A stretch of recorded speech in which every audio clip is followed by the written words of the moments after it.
Hallelujah, praise the Lord. கர்த்தர் நல்லவர். ஆமென். இந்த நாளிலும் மீண்டும் உங்கள் மத்தியிலே வந்து கர்த்தருடைய வார்த்தைகளை பகிர்ந்து கொள்ளும்படியாய் கர்த்தர் கொடுத்த நல்ல வாய்ப்புக்காக நான் ஆண்டவருக்கு நன்றி செலுத்துகிறேன்.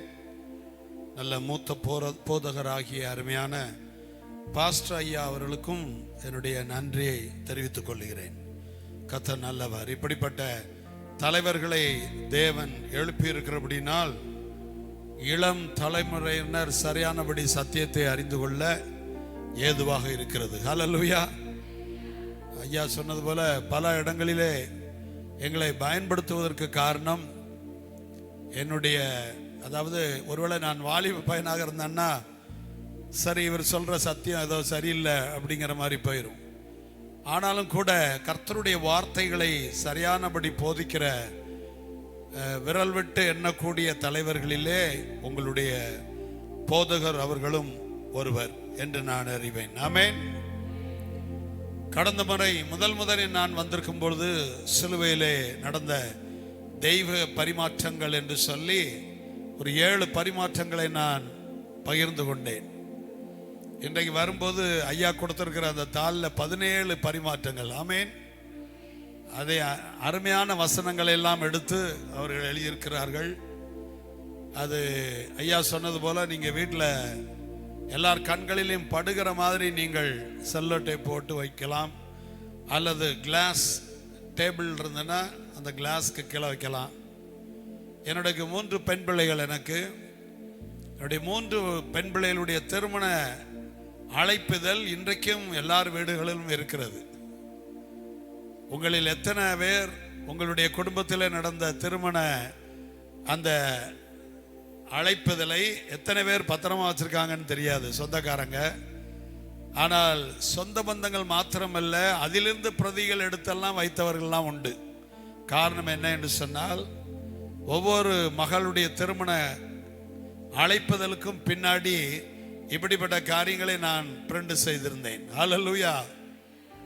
உங்களுக்கு நான் நினைப்பூட்டுகிறேன், உங்க வீட்டில் அழைப்புதல் பிரிண்ட் பண்ணும்போது உங்களுக்கு ஒரு ஐடியா கொடுக்கிறேன். இந்த சிலுவையில் செய்யப்பட்ட தெய்வீக பரிமாற்றம், இதை நீங்கள் உங்களுடைய திருமண அழைப்பதிலே கடைசி பக்கத்தில் பின்னாடி வெறுமனே இருக்கும், எம்டி. அதில் பிரிண்ட் பண்ணீங்கன்னா உங்களுடைய பிள்ளைகளுடைய உங்களுடைய குடும்பத்தில் உள்ள திருமண அழைப்புதல் எல்லார் வீட்லேயும் அந்த பின்பக்கத்தை தெரிகிற மாதிரி வச்சிருப்பாங்க. நான் பல வீடுகளிலே போய் பார்த்துருக்கிறேன். என்னுடைய முதல் மகளுடைய திருமண கார்டில் ஒரு நல்ல ஒரு பிரேயர், 2வது மகளுடைய திருமண காரியத்திலே அனுதின அறிக்கை. ஐயா சொன்னது போல இன்றைக்கு கடந்த நாட்களிலே உங்கள் மத்தியிலே கொடுத்த விசுவாச அறிக்கை, அதை நான் பிரிண்ட் செய்திருந்தேன். அந்த திருமண கார்டை நான் பிரதர் மோகன் சிலாசஸ் அவரிடத்துல அழைப்புதலாக கொடுத்த பொழுது அவர் அதை பின்பக்கத்தில் பார்த்துட்டு மிகவும் பிரமாதமாக இருக்கிறது, இது எப்பொழுதும் இனி என்னுடைய வேதாகமத்தில் இருக்கும் என்று சொன்னார்கள். ஹல்லேலூயா. 3வது மகளுடைய திருமண கார்டில் கடைசி பக்கத்தில் என்ன பிரிண்ட் பண்ணேன்னா, கிறிஸ்துவுக்குள் நான் யார். Hallelujah. My identity in Christ. திருநெல்வேலியில் இருக்கிற திருமண்டலத்தில் இருக்கிற ஒரு மூத்த போதகர், அவர் அந்த கார்டை பார்த்துட்டு இதை வைத்து நான் 4 பிரசங்கம் பண்ணி விடுவேன் என்று சொன்னார். ஹல்லேலூயா, பிரைஸ் தி லார்ட். கர்த்தர் நல்லவர். அவர் இன்றைக்கும் அந்த டேபிளில் கண்ணாடிக்கு கீழே அதை வைத்திருக்கிறார். சரி, கர்த்தர் நல்லவர். ஆமென். ஹல்லேலூயா. நான் கடந்த முறை வந்ததை விட கொஞ்சம் கூட்டம் பரவாயில்ல, ஆண்கள் சைட்லையும் இருக்கு. அப்ப என்ன அர்த்தம்னா, சரியான வார்த்தைகள் எங்கே போதிக்கப்படுகிறதோ அங்கே ஜனங்கள் வருவார்கள், இன்னும் வருவார்கள் என்று விசுவாசிக்கிறேன். ஹல்லேலூயா. இயேசுடைய பிரசங்கத்தை கேட்டு நிறைய பேர் அப்படியே கொஞ்சம் நகல ஆரம்பிச்சாங்க. உங்களுக்கு தெரியுமா? நான் சொல்றேன் ஒரு காரியத்தை.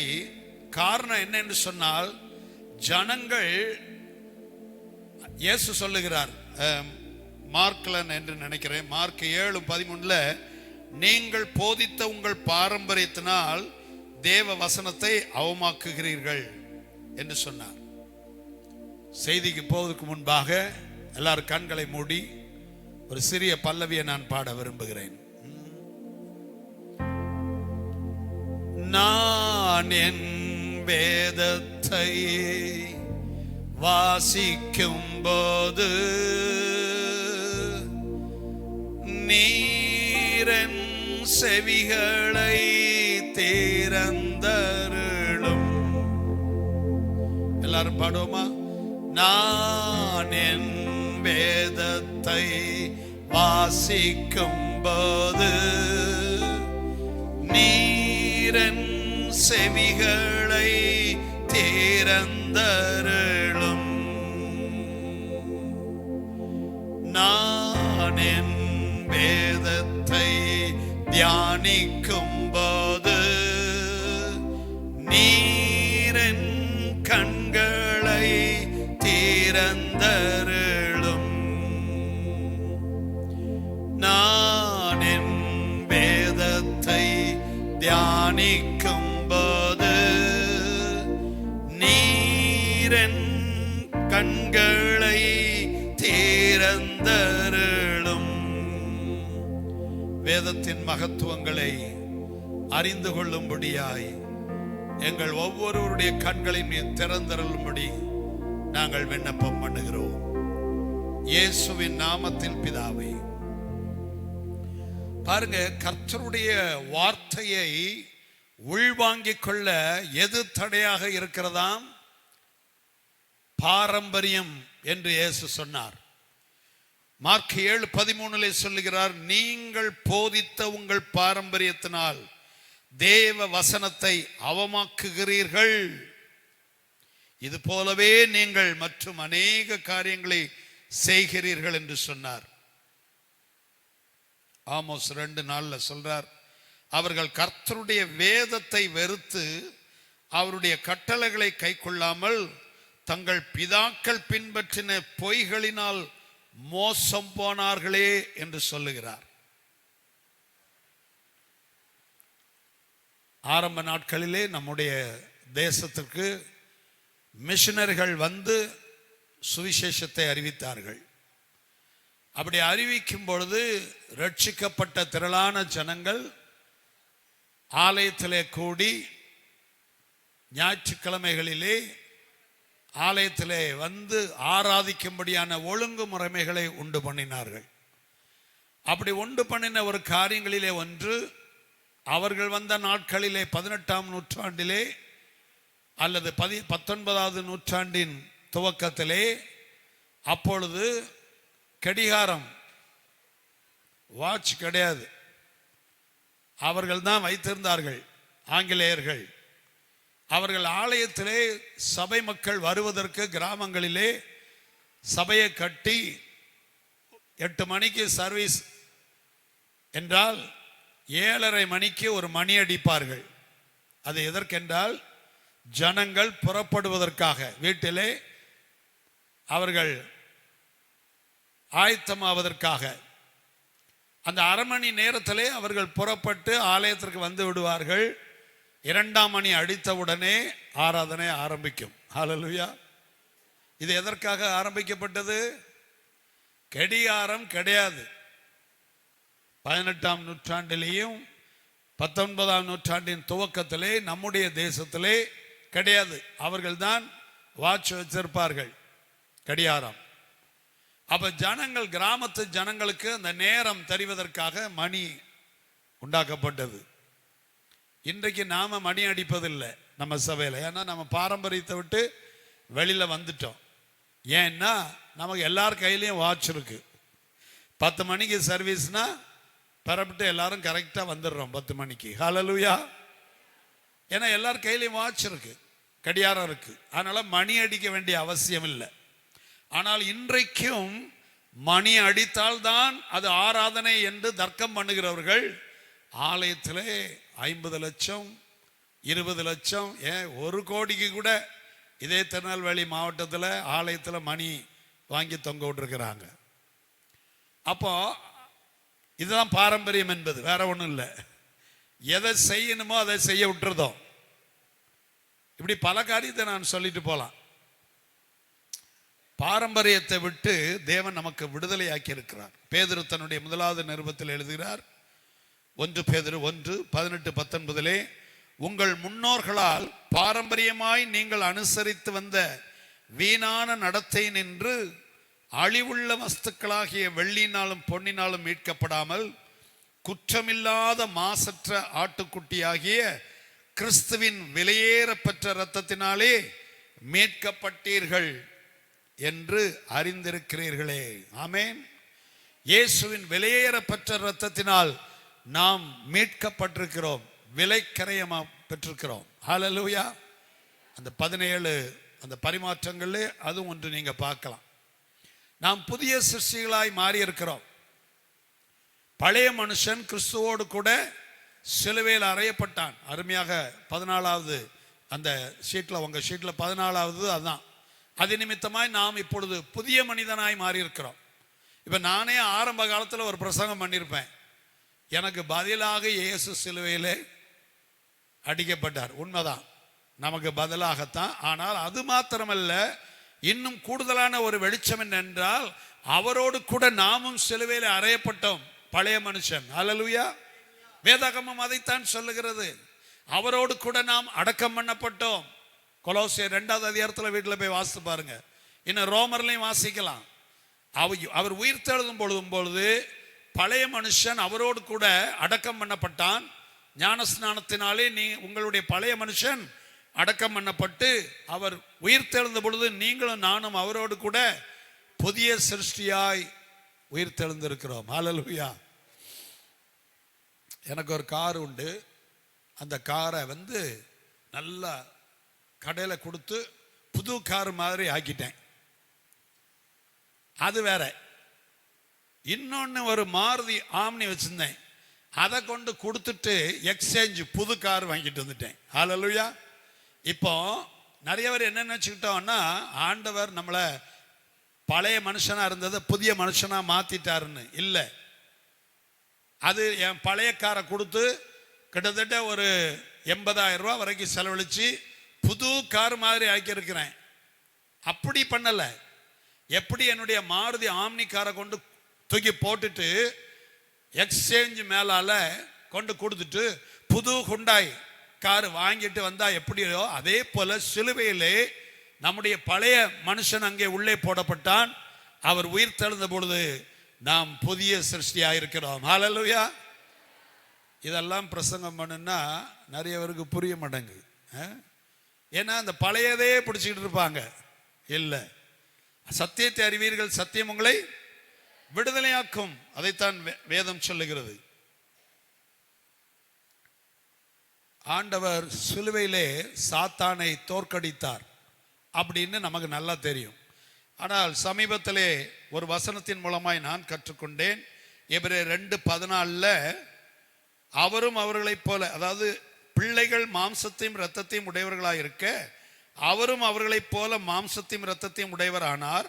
மரணத்துக்கு அதிகாரியாகிய பிசாசானவனை தமது மரணத்தினாலே அழிக்கும்படிக்கு. கரங்களை உயர்த்தி ஒரு அல்லேலூயா சொல்லுங்க. ஹல்லேலூயா. பிசாசை அவர் தோற்கடித்தது மாத்திரமல்ல, அவனை சிலுவையிலே அழித்தார் என்பதுதான் நற்செய்தி. ஹல்லேலூயா. Praise the Lord. கரங்களை தட்ட மாட்டீங்களா ஆண்டவருக்கு? அவர் அழித்தார். அப்படிதான் வேதம் சொல்லுகிறது.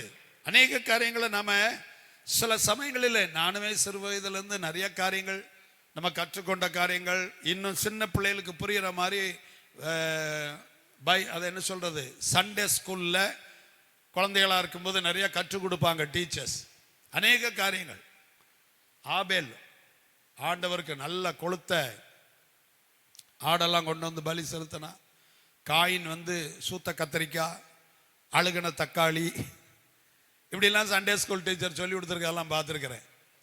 நானும் அப்படிதான் நினைச்சேன். அப்படி இல்லை. ஆபேல் அவனுக்கு ஒன்று தெரியும், தன்னுடைய பெற்றோர்களுக்கு பாவ நிவாரணமாக ஒரு மிருகம் அடிக்கப்பட்டது, ரத்தம் சிந்தப்பட்டது. எனவே மிருகத்தை அடித்து ரத்தம் சிந்தும் பொழுது அது ஒரு ஆராதனை என்பதை அவன் வெளிப்பாடாக பெற்றுக்கொண்டான்.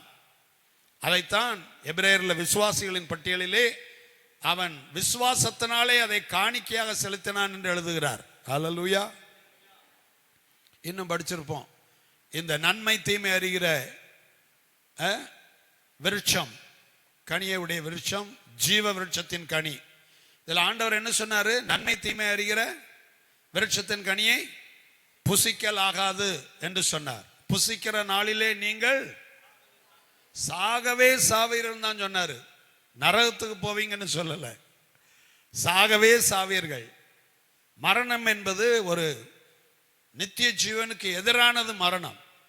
அப்ப பாவம் இப்பொழுது சிலுவையிலே மன்னிக்கப்பட்டது உண்டானால் எனக்கு ஒரு கேள்வி இருக்கு, ஒரு சந்தேகம் இன்னைக்கு வரைக்கும் இருக்கு. பாவத்தின் விளைவாக மரணம் கொடுக்கப்பட்டது தண்டனையாக. அப்படி என்றால் பாவத்துக்கு இயேசு பரிகாரியாக சிலுவையிலே நிவாரணம் பண்ணியிருந்தால் மரணமும் என்ன செய்யப்பட வேண்டும்? நீக்கப்பட வேண்டும். அப்படிதானே? இந்த கேள்வி எனக்கு இருக்கு, யாராவது பதில் இருந்தா சொல்லுங்க. ஏனென்றால் ஆண்டவரே சொல்றாரு, பரிகரிக்கப்படும் கடைசி சத்துரு மரணம். அப்ப மரணத்தை சத்துருன்னு சொல்றாரு. அப்படிதானே? நான் அந்த ஒரு மாதத்துல மட்டும் மிகப்பெரிய ஊழியக்காரங்க 3-4 பேரு மரணம் நல்லதுன்னு பேசினதை கேட்டிருக்கேன். ஆமா, 2 வாரத்துக்கு முன்னாடி கூட ஒரு மரண வீட்டில் ஒரு விஐபி பெரிய ஊழியக்காரர் சென்னையிலேருந்து வந்திருந்தார், பேரை சொல்ல மாட்டேன். மரணம் நல்லது நல்லதுன்னே பேசினார். ஆண்டவர் சொல்லுகிறார், நான் உங்களுக்கு முன்பாக ஜீவனையும் மரணத்தையும் ஆசீர்வாதத்தையும் சாபத்தையும் வைத்திருக்கிறேன். நீங்களும் உங்கள் சந்ததியும் பிழைக்கும்படிக்கு நீங்கள் ஜீவனை தெரிந்து கொள்ளுங்கள் என்று சொல்லுகிறார். ஹல்லேலூயா. நீங்களும் நானும் எதை தெரிந்து கொள்ளணுமா? மரணத்தை பேசக்கூடாது. அருமையான வாக்குத்தத்தங்கள், விசுவாச வார்த்தைகள். பாஸ்டருக்கு ஒரு பேரு விசுவாச போதனைன்னு. விசுவாசத்தான் போதிக்க முடியும். ஏன்னா ரட்சிப்புலேருந்து எல்லாமே விசுவாசத்தினால் தான். அப்படிதானே? ஹல்லேலூயா. இன்னைக்கு கூட சங்கீதம் வாசிக்க கேட்டோம். ஜீவனை பார்க்கிலும் உம்முடைய கிருபை பெரியது, கிருபை பெரியது. கிரேட் கிரேஸ்ன்னு சொல்லலாம். சிலர் சொல்லுவாங்க ஹைப்பர் கிரேஸ் பேசுறாங்க அப்படின்னு. கிரேஸே ஹைப்பர் தான், பைபிளே சொல்லுது. மிகுந்த கிருபை. அவருடைய ஆலயத்திலே உம்முடைய கிருபையை நான் சிந்தித்துக் கொண்டிருப்பேன் என்று சங்கீதக்காரன் பாடுகிறான். அதனாலதான் தாவீது பழைய ஏற்பாட்டில் வாழ்ந்த புதிய ஏற்பாட்டு பக்தன், புதிய ஏற்பாட்டு விசுவாசி மாதிரி. அவருடைய வார்த்தைகள்லாம் பாருங்க, அவ்வளவு கஷ்டம், அவ்வளவு பாடுகள் மத்தியில் போனாலும் ஆண்டவருடைய கிருபை தான் அதிகமாக பேசுறாரு. ஹல்லேலூயா. யோபு என்ன சொன்னாரு? நன்மையை பெற்ற நாம் தீமையும் பெற வேண்டாமோ? அது யோபு சொன்னது, ஆண்டவர் சொல்லல. தேவனாகிய கர்த்தர் சொல்லல, என்கிட்ட நன்மையை பெற்ற நீ என்னிடத்தில் தீமையும் பெற வேண்டாமோ என்று கர்த்தர் சொல்லல. அது யோபு சொன்ன வார்த்தை. சுருக்கமா சொல்லட்டுமா? யோபு வளர்ன வார்த்தை. என்ன இப்படி பகிரங்கமா பிரசங்க மேடையில இருந்து பேசுறீங்களே? நான் சொல்லல. 42வது அதிகாரத்தை வாசித்து பாருங்க. எனக்கு அறியாததையும் என் புத்திக்கு தெரியாததையும் நான் அலப்பினேன் என்று சொல்லுகிறார் யோபு. ஆண்டவரை குறித்து சரியான வெளிச்சம் இல்லாமல் பேசின யோபுடைய வார்த்தை. அவர் பறித்து கொண்டு போகிறார், அவரை மறிப்பவன் யார் என்று அவர் சொல்றாரு. ஒருவேளை துக்க வீட்டில் வேணா அதை போடலாம். ஆனால் என் தேவன் எங்கேயும் பறிச்சுட்டு போற வழிப்பறி திருடன் அல்ல, இல்லை. ஹல்லேலூயா. புதிய ஏற்பாட்டில் எங்கேயாவது சொல்லுங்க பார்ப்போம் ஒரு வார்த்தை. இயேசுவின் மூலமாய் வெளிப்பட்ட தேவன் ஆதி முதற்கொண்டு இன்றைக்கு வரைக்கும் நல்லவராகவே இருக்கிறார். கரங்களை தட்டுங்க.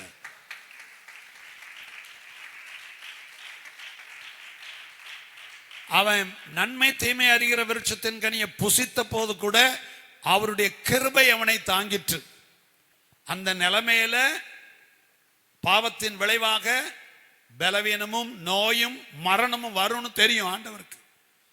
எனவே அந்த குறைவோட அவன் ஜீவ விருட்சத்தின் கனியை புசித்தால் மரணமே இல்லாமல் வாழ்வான் என்று சொல்லி அவன் மேல இரக்கம் கொண்டு கிருபையாய் அவனை வெளியே கொண்டு வந்தார். ஹல்லேலூயா. சண்டே ஸ்கூல் டீச்சர் எனக்கு என்ன சொல்லி கொடுத்தாங்க தெரியுமா? காதை பிடிச்சி கையை முறுக்கி அவனை வெளியே கொண்டு வந்து தள்ளினார்னு இல்லை. நினைச்சிருந்தா அவன் மீறினபடினால் அவர்களை அங்கே அடித்து கொன்று விட்டு மீண்டும் என்ன மண்ணு இல்லாமலா போயிட்டு மண்ணிலிருந்து மனுஷனை உருவாக்க என் தேவனால் முடியும். ஹல்லேலூயா. மீண்டும் ஒரு ஆதாமை போல உண்டாக்கியிருக்க முடியும்? இல்லை, அவருடைய கிருபை. நோவாவுடைய காலத்திலையும் அதே போலதான், பயங்கரமான துன்மார்க்கம். ஆனால் நோவாவின் கண்களிலே, தேவனுடைய கண்களிலே நோவாவுக்கு கிருபை கிடைத்தது என்று வேதம் சொல்லுகிறது. ஆபிரகாமை அழைத்தார், அவனோடு உடன்படிக்கை பண்ணினார். ஆபிரகாமும் பழைய ஏற்பாட்டில் வாழ்ந்த கிட்டத்தட்ட ஒரு புதிய ஏற்பாட்டு விசுவாசி மாதிரி தான். ஏனென்றால் அவனுடைய நடவடிக்கைகள் எல்லாம் ரொம்ப பெர்ஃபெக்ட்னு சொல்ல முடியாது. மனைவி இருக்கும் பொழுதே அங்கே ஒரு வேலைக்கார அடிமை பெண்ணை அவன் திருமணம் செய்து கொள்கிறார். தன்னுடைய மனைவியை சகோதரி என்று போய் சொல்லுகிறார். இன்னும் நிறைய காரியங்களை நாம பார்க்க முடியும். தேவையற்ற ஒரு விண்ணப்பத்தை பண்ணுகிறார், இஸ்மவேல் உமக்கு முன்பாக பிழைப்பானாக என்று. ஆனால் ஆண்டவரோடு பண்ணின உடன்படிக்கை நிமித்தமாய் தான் அவன் ஆசீர்வதிக்கப்பட்டான். ஹல்லேலூயா. அப்ப என்ன சொல்றீங்க பிரதர்? சத்தியத்தை நாம் அறிந்து கொள்ள வேண்டும். ஒவ்வொரு காலகட்டத்திலும் தேவன் ஒவ்வொரு விதமான உடன்படிக்கையை செய்திருக்கிறார். இந்த முழு ஆதியாகமம் புத்தகத்தை நீங்கள் எடுத்துக்கொள்வீர்கள் என்று சொன்னால் 2417 ஆண்டுகள் கிட்டத்தட்ட ஆதியாகமம் 1 முடிந்த வரைக்கும் அந்த வருஷங்களை நீங்க கவுண்ட் பண்ணாலே 2417 ஆண்டுகள் வருகிறது. அதற்கு பிற்பாடு எகிப்தில் 430 ஆண்டு. ஸோ மொத்தம் 2847 ஆண்டுல தான் பழைய உடன்படிக்கை சீனாய் மலையிலே கொடுக்கப்படுகிறது. அதற்கு பிற்பாடு 1300 ஆண்டுகள் கழித்து தான் இயேசு சிலுவையிலே புதிய உடன்படிக்கையை உண்டு பண்ணுகிறார். இயேசுவை கொண்டு பிதாவாகிய தேவன் அகில உலகத்திற்கும் ஒரு புதிய உடன்படிக்கையை கொடுக்கிறார். பழைய உடன்படிக்கை அது பழமையானதும் உருவழிந்து போகும் காலம் வருகிறது என்று சொல்லலாம் எழுதப்பட்டிருக்கிறது. அது பிழை உள்ளது என்று வேதம் சொல்லுகிறது. நியாயப்பிரமாணத்தை கொடுத்து அந்த பழைய உடன்படிக்கை நியாயப்பிரமாணம் நல்லது, ஆனால் அதை கடைபிடித்து ஒருவனும் நீதிமானாக முடியாது. ஏனென்றால் பாவம் அறியாத இயேசுவை சிலுவையிலே பாவமாக்கினார். நீதி அறியாத நமக்கு தேவன் நீதியை கொடுத்திருக்கிறார். ஹல்லேலூயா. நம்மை நீதிமான்களாய் மாற்றி இருக்கிறார். ஹல்லேலூயா. இப்பொழுது நீங்கள் நீதிமான்கள் என்கிற புதிய சிருஷ்டியோடு ஒரு அடையாளத்தோடு இருக்கிறீர்கள். ஹல்லேலூயா. அப்ப பிரதர் கிரியை செய்ய வேண்டாமா? வேண்டான்னு சொல்லல. நியாயப்பிரமாணம் நல்லது. கொலை செய்யாதிருப்பாயாக என்பது நல்லது, திருடாத என்பது நல்லது. ஆனால் இப்பொழுது அதை செய்து நீங்கள் நீதிமான்களாகல. இப்பொழுது நீங்கள் நீதிமான்களாக இருக்கிறபடினால் இப்பொழுது நீங்கள் திருட மாட்டீர்கள். ஹல்லேலூயா. கொலை செய்ய மாட்டீர்கள். ஹல்லேலூயா. தாய் தகப்பனை கனம் பண்ணுவீர்கள். ஹல்லேலூயா. மெய்யான தெய்வமாகிய ஆண்டவரை நீங்கள் ஆராதிப்பீர்கள். ஹல்லேலூயா. Praise the Lord. ஹல்லேலூயா. அதனாலதான் ஆண்டவர் சொல்றார், இயேசு சொல்லுகிறார், யோவான் 8 என்று நினைக்கிறேன், 8:29 என்று நினைக்கிறேன், பிதா அனுப்பினவரை விசுவாசிப்பதே அவருக்கு ஏற்ற கிரியையா இருக்கிறது. 6:29 யோவான். இயேசு அவர்களுக்கு பிரதியுத்தரமாக, அவர் அனுப்பினவரை நீங்கள் விசுவாசிப்பதே தேவனுக்கேற்ற கிரியையா இருக்கிறது. கரங்களை தட்டுங்க. ஹல்லேலூயா. என்கிட்ட நிறைய பேர் கேட்பாங்க, என்ன பிரதர் அப்ப கிரியை நீங்க சொல்ற பார்த்தா அப்ப இல்ல கிரியை செய்யறோம், ஆனா எல்லாவற்றுக்கும் மேலாக அவர் அனுப்பின இயேசு கிறிஸ்துவை நீங்கள் விசுவாசிப்பதுதான் தேவனுக்கு ஏற்ற கிரியா இருக்கிறது. அப்ப அவரை விசுவாசிக்கிறதுன்னு எப்படி? அவர் நமக்காக சிலுவையில ஒரு பெரிய அங்க தெய்வீக பன்றமாற்றம் நடந்திருக்கிறது, பரிமாற்றங்கள். ஹல்லேலூயா. இதை நீங்கள் விசுவாசிப்பதினால், கிருபையினாலே என்ன போட்டிருக்கு? விசுவாசத்தை கொண்டு நீங்கள் ரட்சிக்கப்பட்டீர்கள். இது மனுஷனால் உண்டாத அல்ல, இது தேவனுடைய ஈவு. எனவே ஒருவனும் பெருமை பாராட்ட முடியாது. நாம் அதை அறிந்து கொள்ள வேண்டும். Hallelujah. Praise the Lord. Hallelujah. அப்போ அருமையான போதகர் கூப்பிட்ட உடனே நான் ரொம்ப சந்தோஷமா இருந்த காரணம் என்னன்னா, இன்றைக்கு நிறைய பேருக்கு புரியல. நிறைய பேர் தவறாய் அறிந்து கொள்கிறார்கள். தவறான ஒரு அபிப்பிராயம் இருக்கிறது. ஆனால் வேதம் சொல்லுகிறது, அப்போஸ்தலர் 20:20 பிரயோஜனமானவைகளில் ஒன்றையும் நான் உங்களுக்கு மறைத்து வைக்காமல். அநேக பெரிய ஊழிய தலைவர்களுக்கு சத்தியம் தெரியும், ஆனா என்ன சொல்றாங்கன்னா, இதெல்லாம் சொன்னா சபையில் உள்ளவங்க எல்லாம் ஓடிடுவாங்களேங்கிறாங்க. நான் கன்னியாகுமரி மாவட்டத்திற்கு அடிக்கடி செல்லுகிறேன் ஊழியத்திற்கு, பெரிய சபைகளெல்லாம் பார்த்திருக்கிறேன். அப்ப இதெல்லாம் போதிப்பது கிடையாதா என்று கேட்டா அவங்க சொல்லுகிற ஒரு காரியம், இதெல்லாம் போதிச்சா ஜனங்கள் போய்விடுவார்கள். எப்படி பார்த்தீங்களா? நான் சொன்னேன், போறவங்க பாரம்பரியத்தில் இருக்கவங்க தான் போவாங்க, கர்த்தரை தேடி வந்தவங்க யாரும் போக மாட்டாங்க. ஏனென்றால் நல்ல அறிவுள்ளவர்கள் வேதத்தோடு ஒப்பிட்டு பார்ப்பார்கள். நம்முடைய போதகர் என்ன போதித்திருக்கிறார், அது வேதத்திற்கு ஒத்து போகிறதா என்று சொல்லி பவுல் சொல்லுகிறார், இங்கே பிரயோஜனமானவர்களில் ஒன்றையும் நான் உங்களுக்கு மறைத்து வைக்காமல் வெளியரங்கமாக வீடுகள் தோறும் உங்களுக்கு பிரசங்கித்து உபதேசம் பண்ணினேன் என்று. அருமையான போதக தந்தை அவர்கள் அப்படி போதிக்கிறார்கள் பிரயோஜனமானவைகளை. அப்போஸ்தலர் அதே 20, 26, 27 தேவனுடைய ஆலோசனையில் ஒன்றையும் நான் மறைத்து வைக்காமல் எல்லாவற்றையும் உங்களுக்கு அறிவித்தபடினாலே எல்லாருடைய இரத்த பழிக்கும் நீங்கி நான் சுத்தமாயிருக்கிறேன் என்பதற்கு உங்களை இன்றைய தினம் சாட்சிகளாக வைக்கிறேன். 1992 நான் மீண்டும் திருநெல்வேலிக்கு வருகிறேன். என்னுடைய வேலையின் பணி நிமித்தமாய் பல இடங்களுக்கு மாறுதலாகி கோயில்பட்டிக்கு போனேன். அங்கே ரட்சிக்கப்பட்டேன், ஞானஸ்நானம் பெற்றேன், அபிஷேகம் பெற்றேன். அதற்கு பிற்பாடு காரைக்குடிக்கு போனேன். கோயில்பட்டியில் என்னுடைய 3வது மகள் பிறந்தாள். 3 பெண் பிள்ளைகளோடு கூட நான் காரைக்குடிக்கு சென்றேன். அங்கே ஒரு ஆலயத்தில் நான் கிட்டார் வாசித்து ஒரு சிறப்பு பாடலை பாடினேன். அப்பொழுது அந்த ஆலயத்தில் இருந்த முக்கியமான செக்ரட்டரி அவர்கள் ஒரு டாக்டர், பெரிய டாக்டர், பெரிய ஹாஸ்பிட்டல், அவங்க மனைவியும் ஒரு பெரிய டாக்டர்மா, காரைக்குடியிலே மிகுந்த பெரிய ஒரு hospital, Saint John's medical hospital என்று அவர்கள் அழைத்தார்கள். எங்களுடைய ஆஸ்பத்திரியில் ஞாயிற்றுக்கிழமை தோறும் நீங்கள் வந்து பாடல் பாடி ஊழியம் செய்ய வேண்டும் என்று. எனக்கு பிரசங்கம் பண்ண தெரியாது, அப்படிதான் நான் ஊழியத்துக்கு என்று ஒப்பு கொடுத்திருக்கிறேன். ஆனாலும் கூட என்னுடைய கிட்டாரை எடுத்துக்கொண்டு குடும்பமாக சென்று அன்றிலிருந்து இன்றைய வரைக்கும் நான் குடும்பமாக ஊழியம் செய்கிறேன். ஹல்லேலூயா. எனக்கு 3 பெண் பிள்ளைகளும் 1 மனைவியும் உண்டு. ஹல்லேலூயா. கர்த்தர் நல்லவர். ஆமென். இன்றைக்கு வரைக்கும் நானும் என் மனைவியும் சேர்ந்து தான் எங்கனாலும் ஊழியத்து போவோம். மலேசியாவுக்கு போனாலும் 2 பேரும் சேர்ந்து தான் போவோம். சிங்கப்பூர் போனாலும் சேர்ந்து தான் போவோம். ஸ்ரீலங்காவுக்கு மட்டும் ஒரு பைபிள் காலேஜுக்காக நான் போனேன். தனியாக என்னை கூட்டிகிட்டு போனாங்க. என் மனைவியை கூட்டிகிட்டு போக முடியலையேன்னு வருத்தப்பட்டு இப்போ ஜனவரியில் நான் என் மனைவியை கூட்டிகிட்டு போக போகிறேன். ஹல்லேலூயா. கர்த்தர் நல்லவர். ஆமென். ஹல்லேலூயா. பாருங்க, அந்த நாட்களில் நான் போதித்த காரியங்கள், நான் கற்றுக்கொண்ட இப்படிப்பட்ட வெளிச்சங்களை எல்லாம் போதித்தேன். அங்கே இருந்த இயேசுவை அறியாதவர்கள் அதிகமாக இருந்தார்கள். அவர்கள் இயேசுவை ஏற்றுக்கொண்டார்கள். ஏன்? நான் பண்ணினது ஒரு மத பிரசங்கம் அல்ல. சபையை விட்டு ஒருத்தன் ஓடுதான்னா அவன் ஒரு மதத்தில் இருக்கிறான். மதம் நம்மை பரலோகத்திற்கு கொண்டு செல்லாத பிரியமானவர்களே. ஹல்லேலூயா. இப்படிப்பட்ட கூட்டங்கள் நான் என்ன பொறுத்தவரையில் ஒரு புத்துணர்ச்சி கூட்டம் என்று சொல்லுவேன். இன்றைக்கு நான் ஒரு பெரிய பிரசங்கத்தை பண்ண வரல. நீங்கள் தயவு செய்து 5 அப்பா 2 மீனை வச்சு என்னால் பேச முடியும் 1 மணி நேரம்.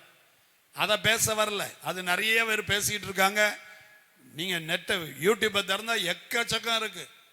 பைபிள் திறக்கும், புறா பறந்து வரும், ஒரு சிலுவை பின்னாடி இருந்து இறங்கி வரும்.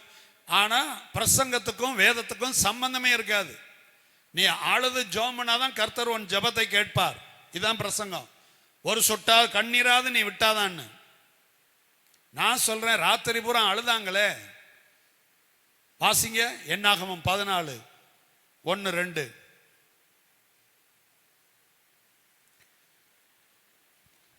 அப்பொழுது சபையார் எல்லாரும் கூக்குரலிட்டு புலம்பினார்கள். ஜனங்கள் அன்று ரா முழுவதும் அழுது கொண்டிருந்தார்கள். இஸ்ரவேல் புத்திரர் எல்லாரும் மோசேக்கும் ஆரோனுக்கும் விரோதமாக முறுமுறுத்தார்கள். சபையார் எல்லாரும் அவர்களை நோக்கி, எகிப்து தேசத்திலே செத்து போனோமானால் நலமாயிருக்கும். சரி, இங்க கவனிங்க. 13வது அதிகாரத்தில் என்ன சொல்லுதுன்னா, 12 கோத்திர பிதாக்கள் போய் வேவு பார்த்துட்டு வராங்க. உங்களுக்கு நல்லா தெரியும் அந்த சம்பவம். அதுல 10 பேர் வந்து சொன்னது என்னது? துர்ச்செய்தி. கடைசி வசனத்தை வாசிங்க, 13 கடைசி வசனம். அங்கே ராட்சத பிறவியான ஏனாக்கின் குமாரராகிய ராட்சதரையும் கண்டோம். நாங்கள் எங்கள் பார்வைக்கு வெட்டு கிளிகளைப் போல் இருந்தோம், அவர்கள் பார்வைக்கும் அப்படியே இருந்தோம் என்று சொல்லி, இப்படி இஸ்ரவேல் புத்திரருக்குள்ளே தாங்கள் சுற்றி பார்த்து வந்த தேசத்தை குறித்து துர்ச்செய்தி பரம்ப செய்தார்கள். 10 பேர் துர்ச்செய்தியை பரவ செய்தார்கள். புருஷர்கள் மாத்திரம் 6 லட்சம் பேர் என்று வேதம் சொல்லுகிறது. கிட்டத்தட்ட 25-30 லட்சம் ஜனங்கள், இஸ்ரவேல் ஜனங்கள் அதை கேட்டார்கள். அதை கேட்டுதான் ராம் முழுவதும் ஆல் நைட் பிரேயர் நடக்கு. All night cry, all night prayer. All night பிரேயர்ல விசுவாச அறிக்கை எடுத்து நீங்க வாசிங்க. அதனாலதான் சொல்லி கொடுக்கிறாரு. எபிரேயர் ஆக்கியன் சொல்றாரு, நான் உன்னை விட்டு விலகுவதும் இல்லை, உன்னை கைவிடுவதும் இல்லை என்று அவர் சொல்லி இருக்கிறாரே, ஆகையால் தைரியம் கொண்டு வாசிங்க. நீங்கள் பண ஆசை இல்லாதவர்களாய் நடந்து உங்களுக்கு இருக்கிறவைகள் 13:5 போதும் என்று எண்ணுங்கள். நான் உன்னை விட்டு விலகுவதும் இல்லை, உன்னை கைவிடுவதும் இல்லை என்று அவர் சொல்லி இருக்கிறாரே, ஆண்டவர் சொல்லி இருக்கிறாரே. அதனாலே நாம் தைரியம் கொண்டு கர்த்தர் எனக்கு சகாயர், நான் பயப்படேன். மனுஷன் எனக்கு என்ன செய்வான் என்று சொல்லலாமே. ஹல்லேலூயா. நீங்க நைட் பிரேயர் பண்ணீங்கன்னா இந்த விசுவாச அறிக்கை எடுத்து சொல்லுங்க. அவர் சொல்லி இருக்கிறார், நாமும் சொல்லலாமே. கரங்களை தட்டி ஆண்டவரை மகிமைப்படுத்துங்க. ஏன் அவர் சொல்லி இருக்கிறார்? கர்த்தர் என்ன சொல்லி இருக்கிறாரோ அதை சொல்லணும். நாம என்ன சொல்றோம் தெரியுமா? வயசாயிட்டுனா 90ஆம் சங்கீதத்துல மோசே சொல்லி இருக்காரு, மனுஷனுடைய ஆயுசு நாட்கள் 70, பலத்தின் மிகுதினால் 80, அதுக்கு மேல அதுக்கப்புறம் சஞ்சலம் வந்துடும் தன்னாக்களே. ஏன்னா நாங்கள் இந்த வனாந்திரத்தில் செத்தால் நல்லது என்று சொன்னார்கள். என்னாகும் 14:2 ஆண்டவர் சொல்றாரு. 28வது வசனத்தை வாசிங்க. என்னாகும் 14:28. நீ அவர்களோடு சொல்ல வேண்டியது என்னவென்றால், மோசே பார்த்து ஆண்டவர் சொல்றாரு, நீங்கள் என் செவிகள் கேட்க சொன்ன பிரகாரம் உங்களுக்கு செய்வேன் என்பதை என் ஜீவனை கொண்டு சொல்லுகிறேன் என்று கர்த்தர் உரைக்கிறார். அடுத்த வசனம், இந்த வனாந்தரத்தில் உங்கள் பிரேதங்கள் விழும். போதும். கவனிச்சீங்களா? நல்லா கவனிச்சீங்களா? நாம என்ன சொன்னமோ, நான் சொன்னேன், நான் உன்னை விட்டு விலகுவதும் இல்லை, உன்னை கைவிடுவதில்லை என்று அவர் சொல்லி இருக்கிறாரே. அதனால் தைரியம் கொண்டு கர்த்தர் எனக்கு சகாயர், நான் பயப்படேன், மனுஷன் எனக்கு என்ன செய்வான் என்று சொல்லலாமே.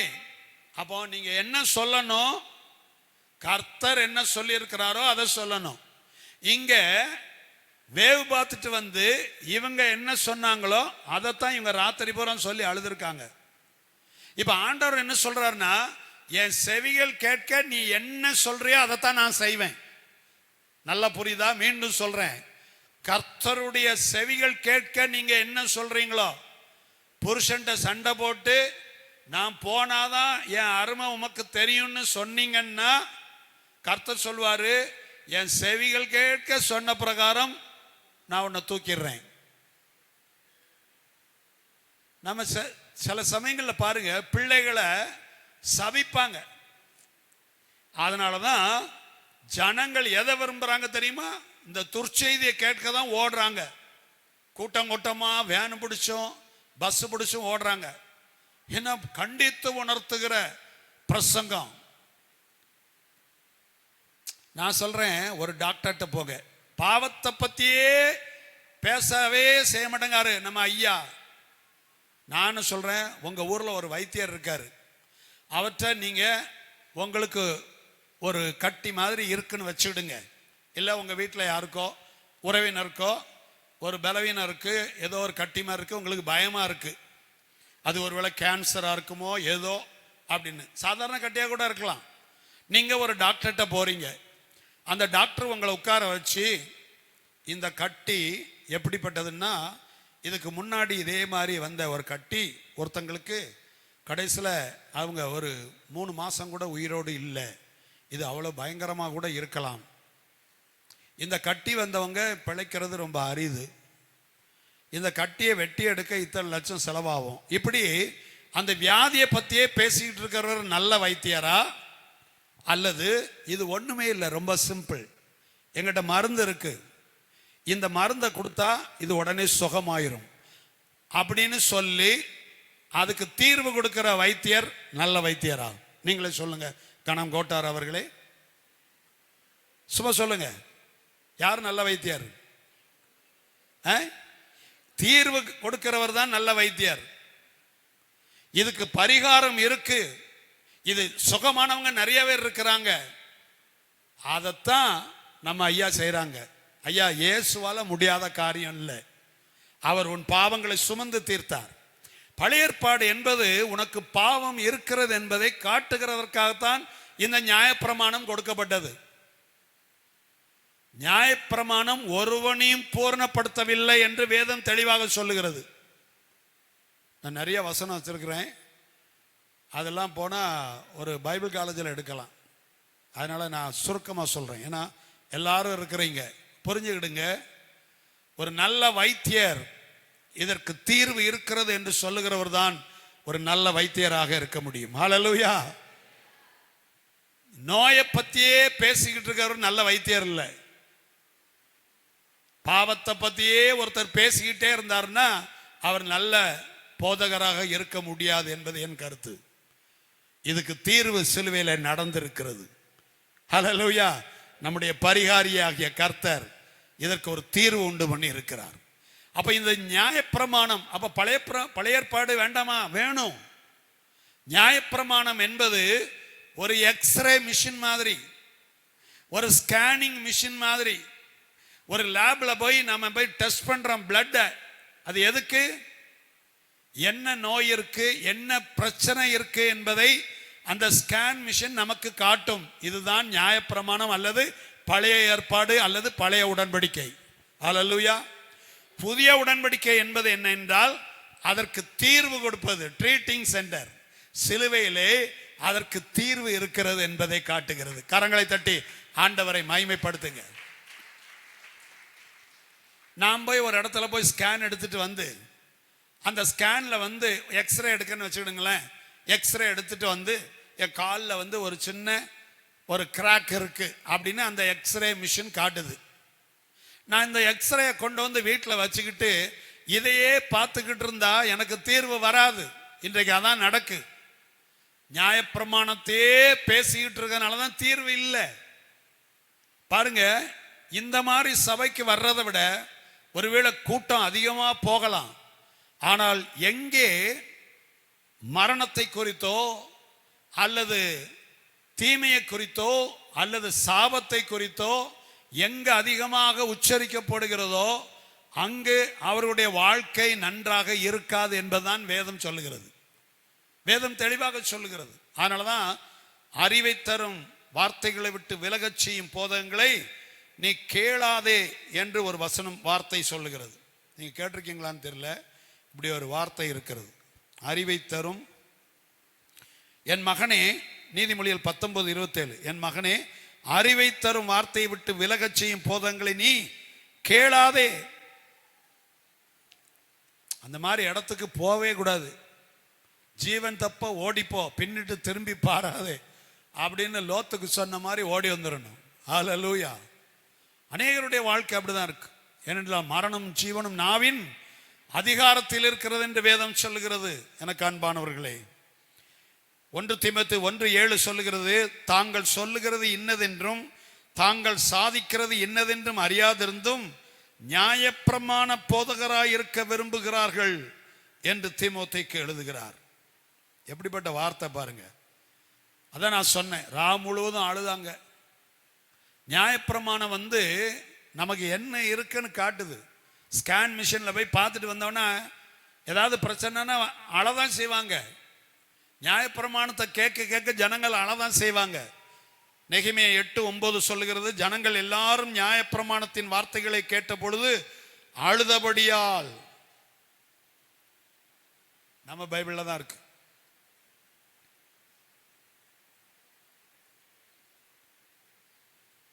அதனால ஜீவனுள்ள வார்த்தைகள். ஹல்லேலூயா. ஆண்டவர் சொன்னாரு, இந்த மரணத்தை குறித்து அவர் சொல்லியிருக்கிறார். அவர் சொன்னாரு, உங்கள் முற்பிதாக்கள் வனாந்தரத்திலே மன்னாவை புசித்தார்கள், சிலுவையிலே இயேசு கிறிஸ்து ஜீவ விருட்சத்தின் கனியாக தொங்கினார். ஹல்லேலூயா.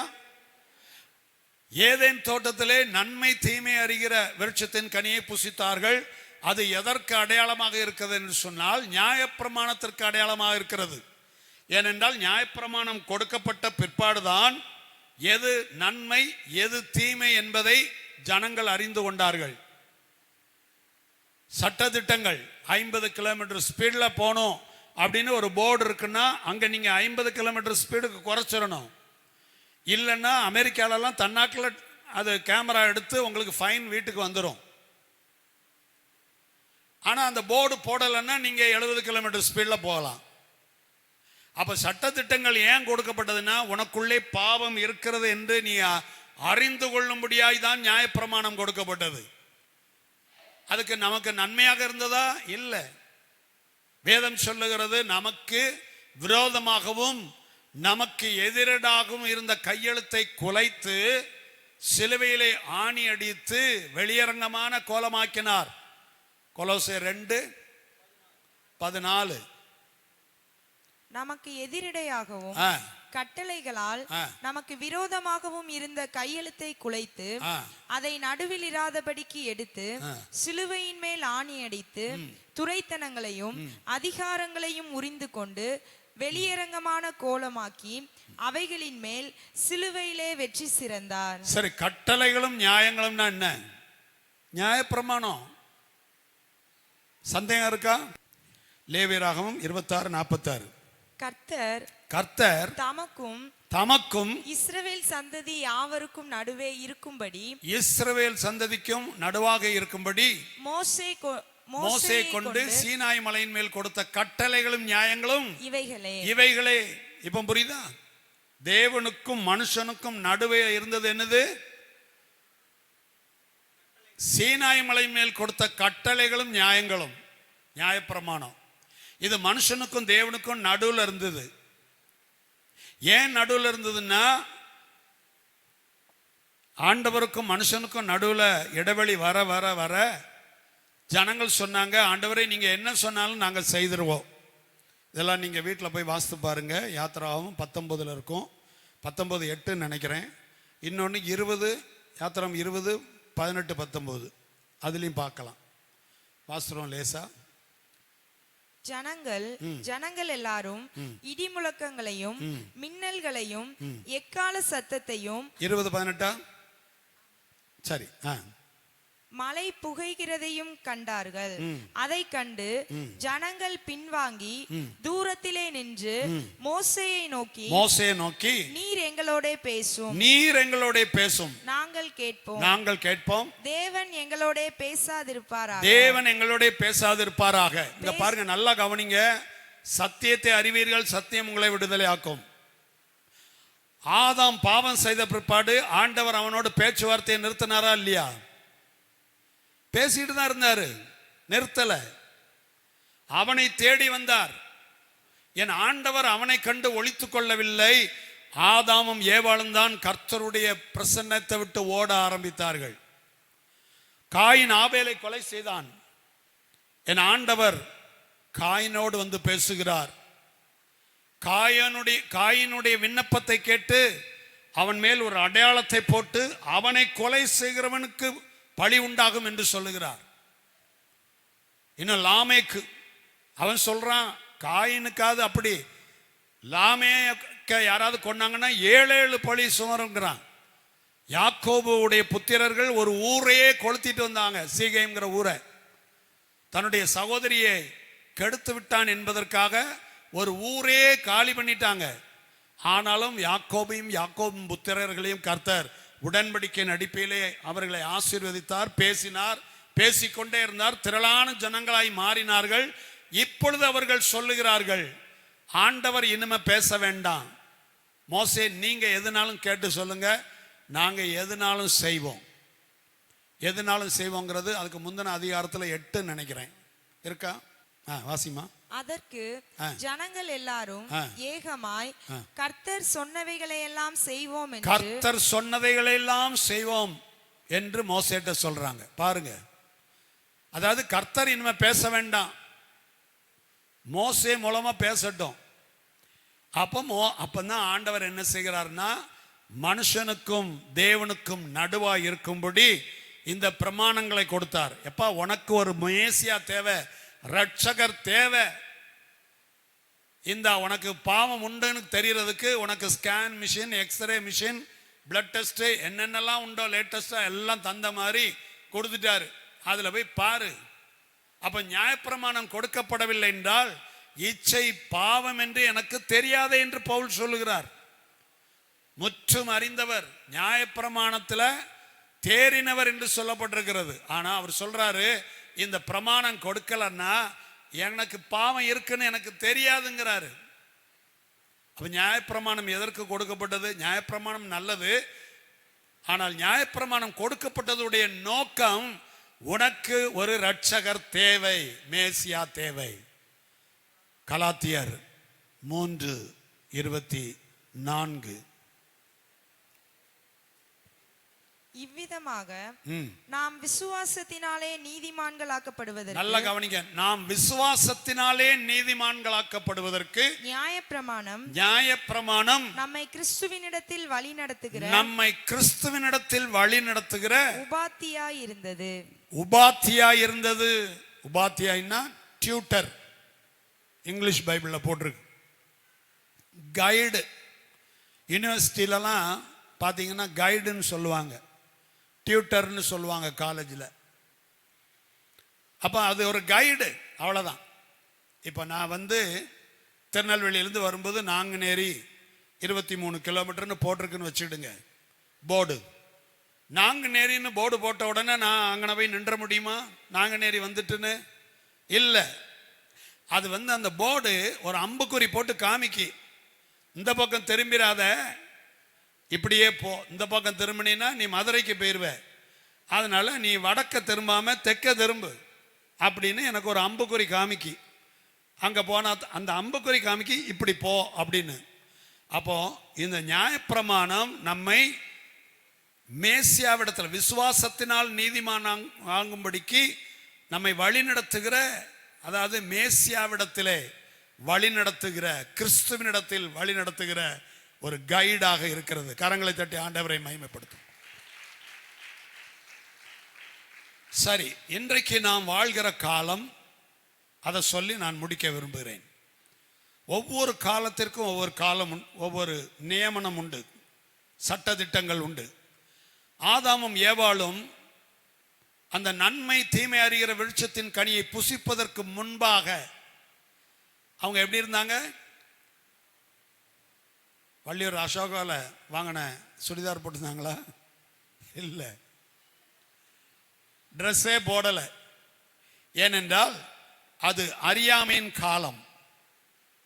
ஆதாமும் ஏவாளும் ஏதேன் தோட்டத்தில் இருந்த காலம் வீழ்ச்சிக்கு முன்பாக, நன்மை தீமை அறிகிற கனியை புசிப்பதற்கு முன்பாக இருந்த காலம் அது அறியாமையின் காலம் அல்லது இன்னசென்ஸ் ஏஜ் என்று சொல்வார்கள். இதை நீங்கள்லாம் குறிச்சுக்கிடலாம் தியாலஜி படிக்கிறவங்க. அடுத்து வீழ்ச்சிக்கு பிற்பாடு கான்சைன்ஸ் ஏஜ், மனசாட்சியின் காலம்.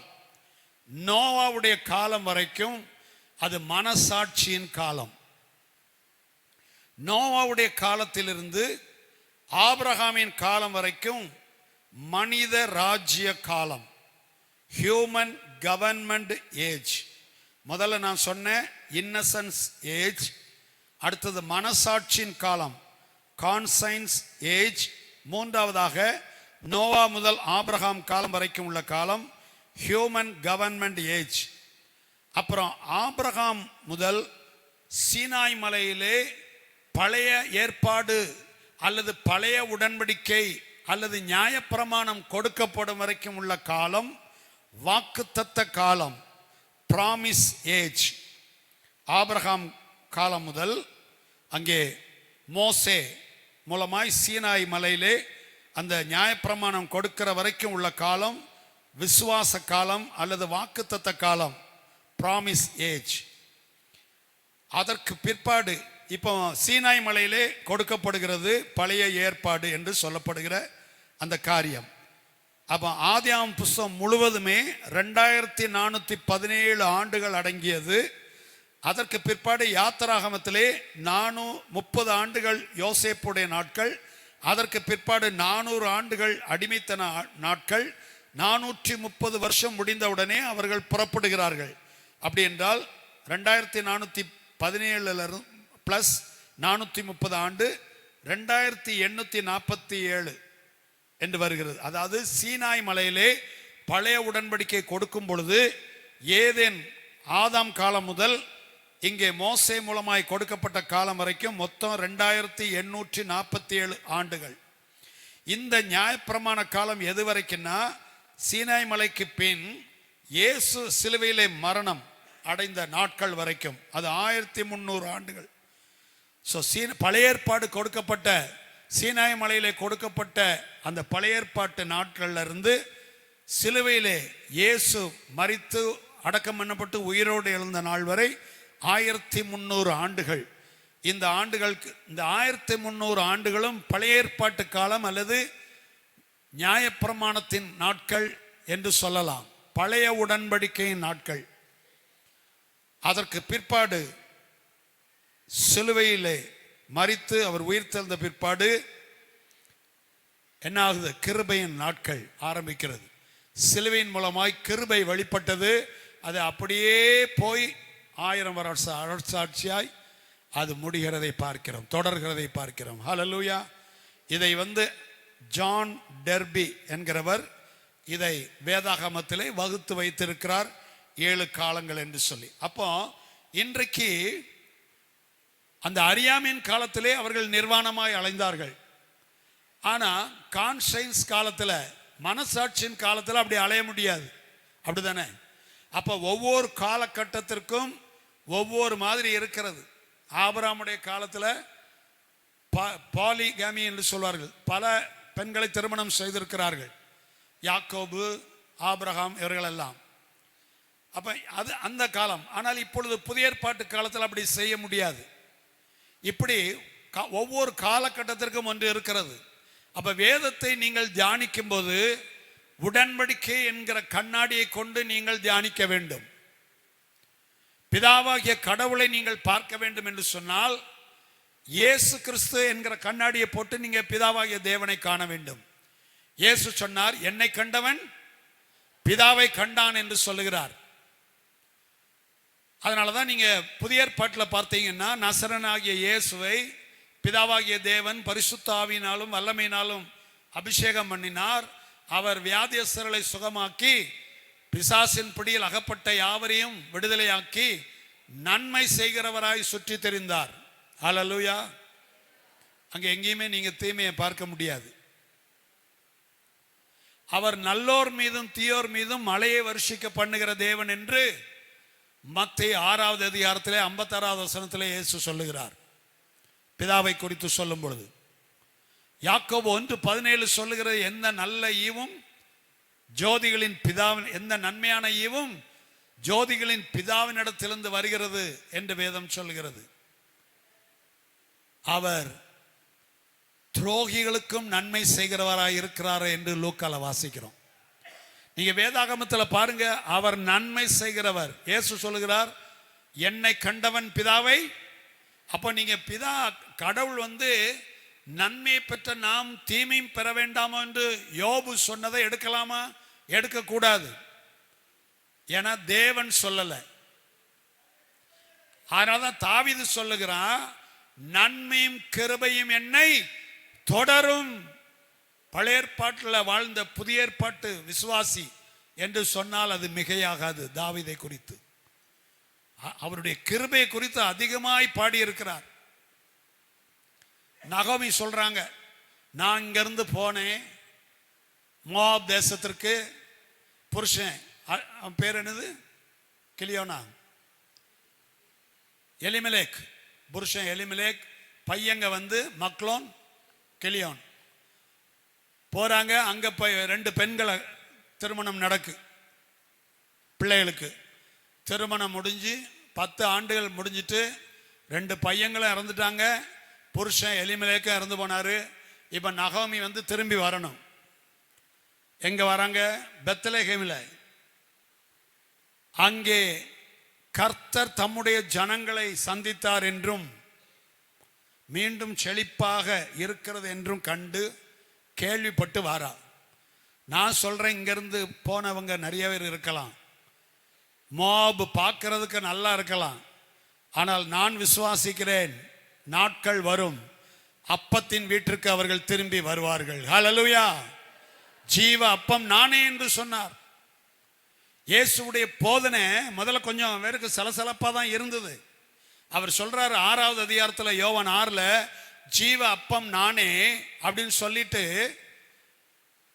உங்கள் முற்பிதாக்கள் வனாந்தரத்திலே மன்னாவை புசித்தார்கள், அவர்கள் மரித்தார்கள், ஆனால் என்னை புசிக்கிறவனோ, வாசிங்க 6:48 50 வரைக்கும். ஜீவ அப்பம் நானே. உங்கள் பிதாக்கள் வனாந்திரத்திலே மன்னாவை புசித்திருந்தும் மரித்தார்கள். இதிலே புசிக்கிறவன் மரியாமல் இருக்கும்படி வானத்தில் இருந்திறங்கின அப்பம் இதுவே. அதாவது கம்யூனியனை நீங்க எடுத்தீங்கன்னா என்ன ஆசீர்வாதங்கிறத சொல்றாரு. வானத்திலிருந்து இறங்கி வந்த அப்பம் நானே, என் மாம்சத்தை புசிக்கிறவன் மரியாமலும் இருப்பான். நானே வானத்தில் இருந்திறங்கின ஜீவ அப்பம். சரி, 60வது வசனம் வாசிங்க. அவருடைய சீஷரில் அநேகர் இவைகளை கேட்ட பொழுது, இது கடினமான உபதேசம், இது கடினமான உபதேசம், யார் இதை கேட்பார்கள் என்றார். இன்னைக்கு நிறைய பேர் அப்படிதான் கேட்டு போயிட்டாங்க. இது கடினமான உபதேசம், அது எப்படி? நாம ஒண்ணுமே செய்ய வேண்டாமா, விசுவாசிச்சா போதுமா, இயேசு எல்லாவற்றையும் சிலுவையில செய்துட்டாராம். இப்படி போனவங்க நிறைய உண்டு, வருவாங்க. மோவாபுக்கு போயிட்டு வந்த மாதிரி வருவாங்க. ஹல்லேலூயா. ஆனா குறைவோடு வந்தது போல வரமாட்டாங்க, தெளிவோடு வருவார்கள், நிறைவாய் வருவார்கள். ஹல்லேலூயா. சத்தியத்தை அறிந்து வருவார்கள். அதான் புதிய ஏற்பாட்டில் நாம சொல்ற ஆசீர்வாதம். இதே மற்ற இடத்துலன்னா வேற மாதிரி சொல்லுவாங்க, எல்லாத்தையும் இழந்து நீ வருவேம்பாங்க. இங்க நாம அப்படி சொல்ல போறதில்லை. ஹல்லேலூயா. கர்த்தர் நல்லவராகவே இருக்கிறார். ஹல்லேலூயா. சத்தி பாருங்க, திரும்பி வாராங்க. வரும்போது ரூத், அதோட நான் சொல்லி முடிக்கிறேன். ரூத் இங்க இன்னொன்னு சொல்றேன். இயேசு சொல்லுகிறார் 12 பேரையும் பார்த்து 67ல், நீங்களும் போய்விட மனதா இருக்கிறீர்களோ என்றார். இது கடினமான உபதேசம். ஏன்னா அவர் ரொம்ப சிம்பிளா சொல்றாரு, என் சரீரத்தை நீ சாப்பிட்டு என் ரத்தத்தை பானம் பண்ணா உனக்கு நித்திய ஜீவன் உண்டுன்னு சொல்றாரு. இது கடினமான உபதேசமா? இல்லை. ஆனா நிறைய பேர் இது கடினமான உபதேசம்னு போறாங்க. ஏன்னா கண்கள் திறக்கப்படலை. உன்னை ஆண்டவர் கேட்கிறாரு சீஷர்களை பார்த்து, நீங்களும் போக மனசா இருக்கிறீங்களா? உன்னை பேதுரு என்ன சொன்னாரு? கிருபை உள்ள வார்த்தை, ஜீவனுள்ள வார்த்தை உம்மிடம் அல்லவா இருக்கிறது என்று சொல்லுகிறான். ஹல்லேலூயா. அப்ப பாருங்க, இங்க ரூத்து தன் மாமியோடு கூட வாரா. உம்முடைய தெய்வமே என்னுடைய தெய்வம், உம்முடைய ஜனம் என்னுடைய ஜனம், நீங்க எங்க இருப்பீங்களோ அங்கதான் நானும் வருவேன். ஹல்லேலூயா. ஆனா ஒரு பால் திரும்பி போயிட்டா. போனவ கதை ரொம்ப மோசமா போயிட்டு, அன்றைக்கு இரவே 100 பேரால், சரித்திரம் சொல்லுகிறது, பைபிள் அல்ல, சரித்திரம் சொல்லுகிறது, யூத பாரம்பரிய வரலாற்று புஸ்தகம் சொல்லுகிறது, ஒரு பால் அன்று இரவே 100 நபர்களால் பாலியல் பலாத்காரம் பண்ணப்பட்டாள். அவள் போய் ஒரு பெலிஸ்தீனை திருமணம் செய்து கொண்டாள். ஆனால் ரூத் இங்கே தன் மாமியோடு கூட வர்றா. விசுவாசத்தினாலே நீதிமான் பிழைப்பான். பழைய ஏற்பாட்டில் கூட அவருடைய கிருபை இருக்குன்னு சொல்ல வரேன். உபாகம் 23:2-3வது வசனத்தை வாசிங்க, முடிக்கிறேன். உபாகம் 23:3. அம்மோனியனும் மோவாபியனும் கர்த்தருடைய சபைக்கு உட்படலாகாது. 10ஆம் தலைமுறையிலும் என்றைக்கும் அவர்கள் கர்த்தருடைய சபைக்கு உட்படலாகாது. நான் சொல்றேன், நியாயப்பிரமாணத்தின்படி இந்த ரூத் வர முடியுமா? வர முடியாது. பைபிள் சொல்லுது 603 கற்பனைகள்ல ஒண்ணு இது. 10 கற்பனைகள் போக 603 கற்பனைகள், மொத்தம் 613 கற்பனைகள். வெறும் 10 கற்பனை மட்டும் இல்லை, 10 கற்பனை கர்த்தர் கைப்பட எழுதி கொடுத்தார். வாயினால மோசேட்ட சொன்னது 603, மொத்தம் 613 கற்பனைகள். அந்த 603ல் ஒன்று என்னன்னா, அம்மோனியனும் மோவாபியனும் கர்த்தருடைய சபைக்கு உட்படலாகாது, 10ஆம் தலைமுறையிலும் என்றைக்கும் அவர்கள் கர்த்தருடைய சபைக்கு உட்படலாகாது. நான் சொல்றேன், பைபிள் சொல்லுது, யாக்கோபு 2:10, நியாயப்பிரமாணத்தில் ஒன்றில் தவறினால் அவன் எல்லாவற்றிலும் குற்றவாளியாயிருப்பான். நியாயப்பிரமாணம் முழுவதையும் கை கொண்டும் ஒன்றிலே தவறினால் எல்லாவற்றிலும் குற்றவாளி. அப்படின்னா என்னன்னா, 613 கற்பனையும் நீ கடைபிடிச்சாதான் நீ குற்றமற்றவன் என்று சொல்லுகிறது பழைய ஏற்பாடு. யாக்கோபு 2:10 மறந்துடாங்க. ஒன்றில் தவறினாலும் எல்லாவற்றிலும் குற்றவாளி. இப்போ நியாயப்பிரமாணத்தை கடைப்பிடிச்சாகணும் பிரதர், அதான் கரெக்டு அப்படின்னா நான் சொல்லுவேன். அப்படின்னா நீங்கள் ஞாயிற்றுக்கிழமை சர்வீஸே பண்ணக்கூடாது. ஓய்வு நாள் சனிக்கிழமை, 10 கற்பனையில் 1 ஓய்வு நாள் சனிக்கிழமை. அந்த 1 நீங்கள் மீறிட்டீங்க, அதனால எல்லாத்துலேயும் அவுட்டு. கிருபையினால் நாம் ரட்சிக்கப்பட்டோம். கரங்களை தட்டுங்க, ஹல்லேலூயா. அப்போ இப்போ இந்த நியாயப்பிரமாணத்தின்படி அவ உள்ள வர முடியாது. ஆனால் விசுவாசத்தினால உள்ள வந்துட்டா. மத்தேயு 1ஆவது அதிகாரத்தில் ஆண்டவருடைய வம்ச வரலாறுல ரூத்துடைய பெயரும் வந்தது. ஹல்லேலூயா. அவள் போவாசை திருமணம் செய்தாள். போவாசின் மூலமாக ஏபோத்தை பெற்றாள். ஏபோத்து ஈசாயை பெற்றான். ஈசாய் தாவீதை பெற்றான். ஹல்லேலூயா. தாவீது யாரு? ரூத்துடைய கொள்ளு பேரன். இந்த ரூத்தும் அவளுடைய சகோதரி ஒர்பால் 2 பேரும் அக்கா தங்கச்சி. இது வரலாற்று புக்கில் இருக்கு, யூத வரலாற்று புக்கில் இருக்கு. நான் ப்ரூஃப் அனுப்பியிருக்கேன், நிறைய இருக்கு என்கிட்ட படிக்கிறவங்களுக்கு. இந்த ஒர்பாலும் ரூத்தும் யாருன்னா, எக்லோன்னு ஒரு மோவாபியர் ராஜா இருந்தான். நியாயாதிபதி புஸ்தகத்தில் வாசித்தீங்கன்னா தெரியும். இந்த எக்லோன் யாருன்னா, இந்த பிலேமை கொண்டு ஒருத்தன் சபிச்சானே மோவாப் ராஜா பாலாக், அந்த பாலாக்குடைய மகன் தான் எக்லோன்.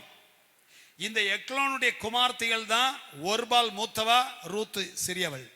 இவர்கள் 2 பேருக்கும் ஒன்று தெரிஞ்சிருக்கு. எங்க தாத்தா பாலாக் சொல்லியிருக்கிறாரு, எவ்வளவோ கூலி பொருத்தியும் இஸ்ரவேல் ஜனங்களை சபிக்க முடியவில்லை. எனவே இந்த 2 பேரையும் மக்லோனியும் கிளியோனையும் நாம திருமணம் செய்தால் நாம் ஆசீர்வதிக்கப்பட்டிருப்போம் என்று சொல்லி திருமணம் செய்தவர்கள். ஆனால் ஒர்பால் பாரம்பரியத்தின்படி ஏதோ சடங்காச்சாரத்துக்கு இந்த வாஸ்து இப்படி கட்டினா நல்லா இருக்கும்னு கட்டின மாதிரி அவங்க அந்த அம்மா கல்யாணம் பண்ணாங்க. ஆனால் ரூத் அப்படி இல்லை. திருமணம் செய்த பிற்பாடு புருஷனை இழந்தா கூட ஜீவனுள்ள தேவனை அவள் விசுவாசித்தாள். ஹல்லேலூயா. அதனால இவளுடைய கொள்ளு பேரன் யார் வந்துட்டா? தாவீது. அங்கே யுத்த களத்தில் கோலியாத்துன்னு இருக்கிறான். நீங்க போய் டைப் பண்ணி பாருங்க, who is the mother of கோலியாத்துன்னு கூகுள்கிட்ட போய் கேட்டு பாருங்க, ஓர்பால் என்று வரும். ஹல்லேலூயா. ஓர்பாலுடைய கொள்ளு பேரன் தான் கோலியாத். தாவீது ரூத்துடைய கொள்ளு பேரன். ஹல்லேலூயா. பிரமாணம் வேற, கிருபை வேற.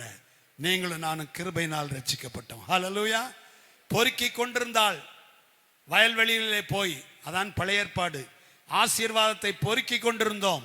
ஆனால் புதிய ஏற்பாடு கிறிஸ்து இயேசுவின் மூலமாய் வாக்குத்தத்தங்கள் எல்லாம் ஆம் என்றும் ஆமேன் என்றும் இருக்கிறது. என்றைக்கு ரூத்து போவாசை திருமணம் செய்தாலோ இப்பொழுது அவள் வயல்வெளியிலே போய் பொறுக்கி கொண்டிருக்க வேண்டிய அவசியம் இல்லை. வாக்குத்தத்தங்களுக்காக ஒவ்வொரு கூடாரமா ஓட வேண்டிய அவசியம் இல்லை. ஏனென்றால் வாக்குத்தத்தங்கள் அனைத்தும் கிறிஸ்து இயேசுவுக்குள் ஆம் என்றும் ஆமேன் என்றும் இருக்கிறது. ரூத்து போய் பொறுக்க வேண்டிய அவசியம் இல்லை வயல்வெளிகளிலே. இப்போ அந்த வயல்வெளிகளுக்கெல்லாம் சொந்தக்காரனாய போவாசுடைய மனைவியாய் இருக்கிறபடினால் அவள் அந்த வயல்வெளிகளுக்கு பொறுப்பாளியாய் மாறிவிட்டாள். பொறுக்கி கொண்டிருந்தவளை பொறுப்பாளியாய் மாற்றியது கிருபை. கண்களை மூடி நாம் ஜெபிப்போம்.